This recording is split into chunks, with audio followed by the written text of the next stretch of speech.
The sets of data show the mass in milligrams of bacteria in two cultures over the span of a few minutes. Do the data sets represent quadratic or exponential functions? Justify your answer. Okay, so if we're working with quadratic functions here, then in our table, we should see that in our finite differences, that second difference should be constant. And so that's one way we can tell if it's quadratic. We could also graph these points in a scatter plot and just see, does it look quadratic, but it's going to be more accurate to find the differences in the table. If it's exponential, then it'll have the same constant ratio, meaning if we take one of the y values and divide it by the next y value, that should be the same ratio no matter which consecutive y values you're choosing, if it's in the same order. And so let's go ahead and just pull out our f of x table first, and we'll first try finite differences, and if the second differences don't end up being constant, then we'll try finding the ratios to see if it's exponential. Also note here that our delta x is 5/10 each time, and so we aren't finding the equation, so it's not important that it's 1, but just note that it is constant. Okay, so let's start at the bottom and subtract the next consecutive f of x value. So taking 10 and 1,875 10,000ths minus 7 and 75 hundredths, then we get 2 and 4,375 10,000ths.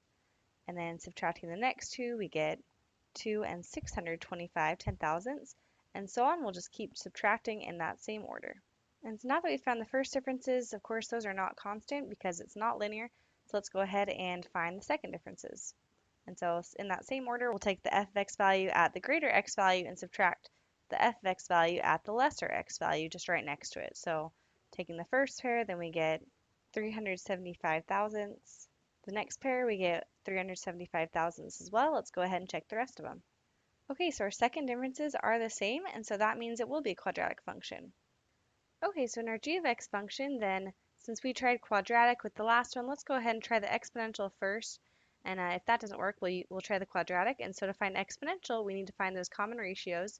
And so we'll just take the g of x value of the bigger x value and divide it by the g of x value of the smaller x value.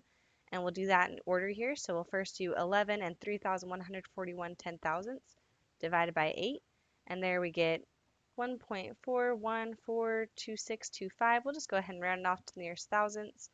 Let's go ahead and divide the next two. And remember, we're going in that same order, the bottom divided by the one on top. And so now rounding to the thousandths again, we get the same thing. Dividing the next two, we get the same. Let's go ahead and divide the next ones. Just make sure that we get approximately the same ratio in each case.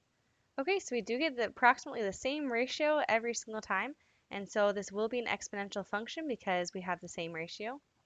Also note here that if we were to put these points into scatter plots and graph these, then they would appear also the shape.